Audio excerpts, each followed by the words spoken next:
ಕಳೆದ 2 ದಿನಗಳ ಹಿಂದೆ 22 ತಿಂಗಳ ಮಗು ತ್ರಿಶೂಲ್ ಆ ಮಗು ಈ ರಸ್ತೆ ಅಪಘಾತಕ್ಕೆ ಸಾವನ್ನಪ್ಪಬೇಕಾಯಿತು. ಅದಕ್ಕೆ ಬ್ಯಾಡ್ ಇನ್ಫ್ರಾಸ್ಟ್ರಕ್ಚರೇ ಬಹಳ ಪ್ರಮುಖವಾದಂಥ ಕಾರಣ. ಕಳೆದ 6 ರಿಂದ 8 ತಿಂಗಳಿಂದನೂ ಕೂಡ ಈ ಕಾಮಗಾರಿ ಏನಾಗ್ತಾ ಇದೆ, ರಸ್ತೆ ಕಾಮಗಾರಿ ಆಮೆಗತಿ ಅಲ್ಲ, ಆಮೇನೂ ಕೂಡ ಸ್ಪೀಡಾಗಿ ಹೋಗ್ಬಿಡ್ತಿತ್ತೇನೋ.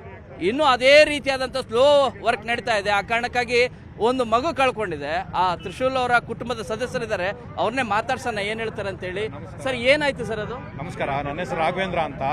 22 ತಿಂಗಳ ಮಗು ಸರ್ ನಮ್ಮ ಮಗು. ನಾವು ಇಲ್ಲಿ ಅವ್ರ ತಂದೆ ತಾಯಿ ನಮ್ಮ ಹತ್ರ ಬಿಟ್ಬಿಟ್ಟು ಉಜ್ಜಯಿನ್ಗೆ ಹೋಗಿದ್ರು. ನಮ್ಮ ಹತ್ರ ಬಿಟ್ಬಿಟ್ಟು ಜವಾಬ್ದಾರಿ ನೋಡ್ಕೊಳ್ಳಿ ಅಂದ್ಬಿಟ್ಟು ನಾವು ದೇವಸ್ಥಾನ ಶಿವರಾತ್ರಿ ಆಗಿದ್ದಿದ್ವಿ. ದೇವಸ್ಥಾನಕ್ಕೆ ಹೋಗ್ಬಿಟ್ಟು ಶಿವನ ಗುಡಿಗೆ ಹೋಗಿ ಹಿಂತಿರುಗಬೇಕಾದ್ರೆ ಗಾಡಿ ಸ್ಕಿಡ್ ಆಗಿ ಬಿದ್ದೋದು. ಜಲ್ಲಿ ಮೇಲೆ ನೀವು ನೋಡ್ಬೋದು, ಇಲ್ಲಿ ಸ್ಕಿಡ್ ಆಗಿ ಬಿದ್ದಿದ್ದ ರಭಸದಲ್ಲಿ ಮಗು ಕೆಳಗಡೆ ಬಿದ್ದು ಹಿಂದೆನೇ ಕಾರ್ ಬಂದು ಹತ್ತಿಸ್ಕೊಂಡು ಹೋಗಿದೆ ಸರ್.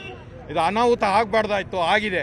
ಇದಕ್ಕೆ ಮೂಲ ಕಾರಣ ರಸ್ತೆ ಸರ್, ಬೇರೆ ಯಾವುದೂ ಇಲ್ಲ. ನಾವು ಬೇಡ್ಕೊತಾ ಇದೀವಿ, ಕೇಳ್ಕೊತಾ ಇದೀವಿ PDOಗೆ, PWD ಇನ್ಫ್ರಾಸ್ಟ್ರಕ್ಚರ್ಗೆ, ಮತ್ತು ನಾವು ನಮ್ಮ ರಾಜ್ಯ ಸರ್ಕಾರಕ್ಕೆ, ನಮ್ಮ MLA ಇವರಿಗೆಲ್ಲರಿಗೂ ನಾವು ಬೇಡ್ಕೊತಾ ಇದೀವಿ, ದಯವಿಟ್ಟು ಬಂದು ಈ ರಸ್ತೆನ ಇನ್ನಾದರೂ ಸ್ವಲ್ಪ ರೆಡಿ ಮಾಡಿಕೊಡಿ, ನಮಗೆ ಜನಗಳಿಗೆ ಸಹಾಯ ಮಾಡಿಕೊಡಿ. ಪ್ರತಿಯೊಂದು ಪ್ರತಿಯೊಂದು ಇಲ್ಲಿ ಗಾಡಿ ಓಡಾಡೋರು ಮೂಗು ಮುಚ್ಕೊಂಡು ಓಡಾಡ್ತಾರೆ. ಅವ್ರ ಮಕ್ಕದಲ್ಲಿ ಗೆಲುವು ಇಲ್ಲ ಸರ್, ಕೆಲ್ಸಕ್ಕೆ ಹೋಗೋರ ಮಕ್ಕದಲ್ಲಿ ಗೆಲುವು ಇಲ್ಲ. ಡಸ್ಟು ಮಕ್ಕಳು ಸರ್ ಇದ್ದಿದ್ದು ಅವ್ರಿಗಿಬ್ಬರು ಮಕ್ಕಳು ಸರ್. ಇಬ್ಬರು ಮಕ್ಕಳಲ್ಲಿ ದೊಡ್ಡ ಮಗ ಇದ್ದಾನೆ, ಚಿಕ್ಕ ಮಗು 22 ತಿಂಗಳು ಮಗು ಮೊನ್ನೆ ಇದಾಗಿತ್ತು ಸರ್ ಸಂಜೆ. ಇದು ಬೇರೆ ಯಾರಿಗೂ ಆಗಬಾರ್ದು ಸರ್. ಅವ್ರ ಮನೆಯಲ್ಲಿ ಗೋಳು ನೀವು ನಮ್ಮ ಮನೇಲಿ ಬಂದು ನೋಡಿದ್ರೆ ಆ ಗೋಳು ತಡ್ಕೊಳಕ್ಕಾಗಲ್ಲ ಸರ್.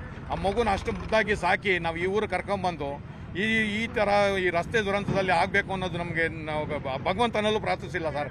ಎಲ್ಲದಕ್ಕಿಂತ ಮುಖ್ಯವಾಗಿ ಏನು ಹೇಳಬೇಕು ಅಂದರೆ, ಇದು ಮಹಾದೇವಪುರ ಕ್ಷೇತ್ರ ಸರ್, ಮಹಾದೇವಂದು. ಅವನ ಮಗು ಹೆಸರು ತ್ರಿಶೂಲ. ಇಲ್ಲಿ ಬಂದಿದ್ದು ಮಹಾಶಿವರಾತ್ರಿಗೆ ಸರ್. ಅವನು ನೋಡಿ ಸರ್, ಇದು ಹೆಂಗಿದೆ ನೋಡಿ ಸರ್. ದೇವರು ಮಹಾಶಿವರಾತ್ರಿಗೆ ಬಂದಿದ್ದು ಒಂದು ಮಗು ತ್ರಿಶೂಲನ ಮಹಾದೇವಪುರದಲ್ಲೇ ಈ ಥರ ಆಗಬೇಕು ಅಂದರೆ ಇದಕ್ಕೆ ಯಾರು ಕಾರಣ ಸರ್? ಮೂಲ ಕಾರಣ ಯಾರು ನೀವೇ ಹೇಳಿ ಸರ್. ನಮಗೆ ನ್ಯಾಯ ಕೊಡಿಸಿ ಸರ್, ನಾವೇನು ಕೇಳ್ತಲ್ಲ. ನಮ್ಗೆ ಅವ್ರ ಕಡೆಯಿಂದ ಬೇರೆ ಏನು ಬೇಡ. ನಮಗೆ ರಸ್ತೆ ಇದು ನೆಕ್ಸ್ಟ್ ಈ ಥರ ಆಗಬಾರ್ದು ಸರ್. ಈ ರಸ್ತೆನ ದಯವಿಟ್ಟು ಅಭಿವೃದ್ಧಿ ಮಾಡಿಕೊಡಿಸಿ ಸರ್, ಕೈ ಮುಗಿದು ಕೇಳ್ಕೊತೀವಿ. ನಮ್ಮ MLA ಹತ್ರ, ನಮ್ಮ ಮೆಂಬರ್ಗಳ ಹತ್ರ, PDOಗಳ ಹತ್ರ ಅವ್ರು ಬೇಕಾದ್ರೆ ಅವ್ರಿಗೆ ಸಾಷ್ಟಾಂಗ ಕಾಲ್ಗೋ ಬೀಳ್ತೀವಿ ಸರ್. ಓಟ್ ಹಾಕಿರೋ ತಪ್ಪಿಗೆ ನಾವು ಏನು ಬೇಕು ಮಾಡ್ತೀವಿ, ಅಷ್ಟೇ ಮಾಡಬೇಕಾಗಿರೋದು ಸರ್. ದಯವಿಟ್ಟು ನಮ್ಗೆ ರಸ್ತೆ ಮಾಡಿಕೊಡಿ ಸರ್. ರಸ್ತೆ, ದೀಪ, ಮೋರಿ, ಈ 3 ಡ್ರೈನೇಜ್ಗಳು, ಈ 3 ಮಾಡಿಕೊಡಿ ಅಂತ ನಾವು ಕೇಳ್ಕೊತಾ ಇದ್ದೀವಿ ಸರ್. ನಮ್ಗೆ ಆಗಿದ್ದು ಯಾರಿಗೂ ಆಗಬಾರ್ದು ಸರ್. ನಿಜವಾಗ್ಲೂ ಕೂಡ ಇದಕ್ಕಿಂತ ಇನ್ಯಾರು ಕೂಡ ಕೇಳ್ಕೊಳ್ಳಿಕ್ಕೆ ಸಾಧ್ಯನೇ ಇಲ್ಲ. ಬೇಕಾದ್ರೆ ದೀರ್ಘದಂಡ ನಮಸ್ಕಾರ ಆಗ್ಬಿಡ್ತೀವಿ. ಅದು ಗ್ರಾಮ ಪಂಚಾಯತಿ ಇರ್ಬೋದು, ಶಾಸಕರು ಇರ್ಬೋದು, ಮತ್ತು ಸಂಸದರು ಇರ್ಬೋದು. ಇವರಾರು ಕೂಡ ಒಂದು ವರ್ಕ್ ಕೂಡ ಮಾಡ್ತಾ ಇಲ್ಲ ಅನ್ನೋದಾದರೆ ನಾವು ಏನು ಕೇಳ್ತಾ ಇಲ್ಲ, ಪರ್ಸ್ನಲ್ ವರ್ಕ್ ಕೇಳ್ತಾ ಇಲ್ಲ, ರಸ್ತೆನ ರೆಡಿ ಮಾಡಿಕೊಡಿ ಅಂತೇಳಿ ಕೇಳ್ತಾ ಇದ್ದೀವಿ.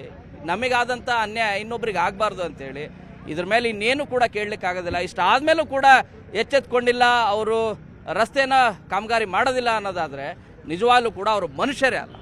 ಕ್ಯಾಮ್ರಾ ಪರ್ಸನ್ ನೂರ್ ಅಹಮದ್ ಜೊತೆ ಶರಣು ಹಂಪಿ, ನ್ಯೂಸ್ 18. ನಿರ್ಭೀತ, ನಿಷ್ಪಕ್ಷಪಾತ, ವಿಶ್ವಾಸಾರ್ಹ ಸುದ್ದಿಗಳಿಗೆ ಮತ್ತೊಂದು ಹೆಸರಾಗಿರೋ ನ್ಯೂಸ್ 18 ಕನ್ನಡ ಈಗ ಆಪ್ನಲ್ಲೂ ಲಭ್ಯ ಇದೆ. ದಯವಿಟ್ಟು ಇಲ್ಲಿರೋ QR ಕೋಡ್ ಅನ್ನ ಸ್ಕ್ಯಾನ್ ಮಾಡಿಕೊಂಡು ಆಪ್ ಡೌನ್ಲೋಡ್ ಮಾಡೋದಕ್ಕೆ ಮರಿಬೇಡಿ. ನಿಮ್ಮ ಬೆಂಬಲ ಹೀಗೆ ಸದಾ ನಮ್ಮೊಂದಿಗಿರಲಿ. ಧನ್ಯವಾದ.